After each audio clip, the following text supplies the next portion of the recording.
अरे भाई साहब, बिहार की राजनीति भी क्या कमाल की चीज है। यहाँ नेताजी सुबह जो वादा करते हैं दोपहर तक उसमें तकनीकी सुधार कर लेते हैं और शाम होते होते तो ये कह देते हैं, अरे हमने ऐसा कहा ही कब था।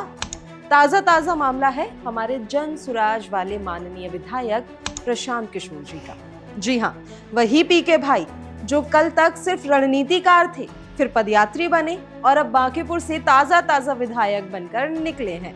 सोमवार की सुबह विधानसभा में माननीय पद की शपथ ली। शपथ लेते ही फॉर्म में आ गए।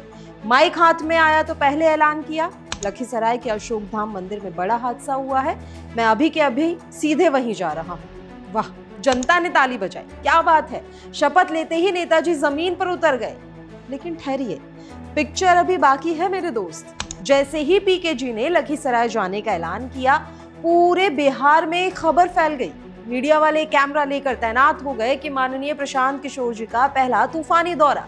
लखीसराय के अशोक धाम मंदिर में सावन के तीसरे सोमवार को एक दुखद हादसा हो गया था।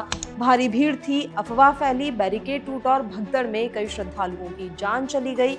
स्थिति बेहद गंभीर थी। अब हमारे नए नवेले विधायक जी को लगा कि ये तो सीधे ग्राउंड जीरो पर जाकर अपनी नई विधायकी चमकाने का सबसे पहला और परफेक्ट मौका है। बयान जारी हुआ, हम जा रहे हैं। लेकिन फिर क्या हुआ? गाड़ी स्टार्ट हुई होगी, ड्राइवर ने गियर बदला होगा, इतने में पीछे बैठे किसी सलाहकार ने धीरे से कान में कहा होगा, अध्यक्ष जी जरा रुकिए। वहां सरकार के बड़े बड़े मंत्री, डिप्टी सीएम, डीएफ साहब सब पहुंचे हुए हैं, कहीं मामला उल्टा ना पड़ जाए। और बस वही हुआ जिसका नाम बिहार की राजनीति में यू टर्न रखा गया है। भाई साहब, राजनीति में जितनी तेजी से फैसले नहीं बदले जाते, उससे तेज तो पीके जी ने अपना मन बदल लिया। शपथ लेने के कुछ ही घंटों बाद खबर आती है कि पीके जी ने लखीसराय का अपना दौरा कैंसिल कर दिया है। अब मीडिया ने पूछा, नेताजी सुबह तो आप बड़े गुस्से और हमदर्दी में कह रहे थे कि सीधे अभी हम अशोक धाम जा रहे हैं, लेकिन अब अचानक से क्या हो गया? तो हमारे मास्टर रणनीतिकार जी का जवाब भी सुन लीजिए। अरे भाई, वो तो हमको तुरंत जानकारी मिली थी तो बोल दिए। अब पता चला कि स्थानीय प्रशासन काम कर रहा है, सरकार सहायता राशि बांट रही है, तो हमारे जाने से वहाँ वीआईपी मूवमेंट बढ़ जाएगा और राहत कार्य में बाधा आएगी। अरे वाह पीके जी, मान गए आपकी संवेदनशीलता को। शपथ लेते ही इतने जिम्मेदार नागरिक बन गए कि प्रशासन को असुविधा ना हो, इसलिए आपने जाने का प्लान ही ड्रॉप कर दिया। मतलब जब सुबह बयान दे रहे थे तब आपको ये ध्यान नहीं आया कि आपके जाने से गाड़ियों का काफिला जाएगा, या फिर सुबह लगा था कि वहां आप जाकर बढ़िया फोटोशॉप कराएंगे, फोटो ऑप मिलेगा, और दोपहर तक आपको पता चला कि वहां तो सवाल पूछने वाले लोग भी खड़े हुए हैं। खैर, बात सिर्फ प्रशांत किशोर जी के इस प्यारे से यू टर्न की नहीं है, बात उस सिस्टम की भी है जहां हर हादसे के बाद एक तयशुदा स्क्रिप्ट चलती है। पहला कदम, मंदिर में भगदड़ मचेगी।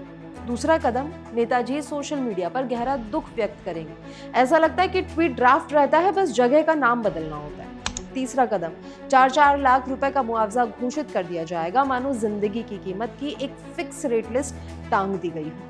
चौथा कदम, एक जांच कमेटी बनेगी जो इतनी जांच करेगी कि अगली बार भगदड़ होने तक पहली जांच की रिपोर्ट ही नहीं आ पाएगी। लखीसराय के अशोक धाम में भी यही हुआ। सुबह 7 बेकसूर श्रद्धालुओं की मौत हो गई। वजह, बिजली का पोल गिरा, अफवाह फैली और बदइंतजाम। और हमारे नेता, कोई पट्टा में बैठकर दुख जता रहा है तो कोई विधायक पद की शपथ लेकर 2 घंटे के अंदर अंदर अपना दौरा ही रद्द कर दे रहा है। दोस्तों, प्रशांत किशोर जी ने राजनीति बदलने का दावा करके जनसुराज की शुरुआत की थी। बांकीपुर जीतकर विधानसभा पहुंचे हैं, बधाई हो। लेकिन पहली ही घोषणा पर इस तरह का बैक ट्रैक, इससे ये तो समझ में आ गया कि पुराना नेता हो या फिर कोई नया रणनीतिकार, जब बात हेडलाइन बनाने की आती है तो सब आगे रहते हैं, और जब बात जवाबदेही या फिर ग्राउंड जीरो पर खड़े होने की आती है तो लॉजिक की ऐसी ऐसी परतें बिछा दी जाती हैं कि आम इंसान बस अपना सिर सहलाता रह जाए।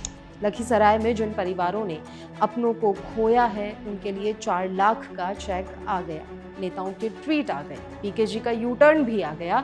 बस अगर कुछ नहीं आया तो वो है सुरक्षा की गारंटी और नेताओं की सच्ची नीयत। आप क्या सोचते हैं कि पीके जी के सुबह हाँ दोपहर ना वाले फैसले पर क्या वाकई वो प्रशासन की सहूलियत के लिए रुक गए, या फिर यहाँ पर मामला कुछ और ही था? नीचे कमेंट बॉक्स में अपनी राय जरूर बताइए। और हाँ, अगर अगली बार कोई नेता कहे कि मैं अभी आ रहा हूँ, तो घड़ी में टाइम जरूर देख लीजिएगा। वीडियो पसंद आया हो तो लाइक करें, शेयर करें और चैनल को सब्सक्राइब करना ना भूलें।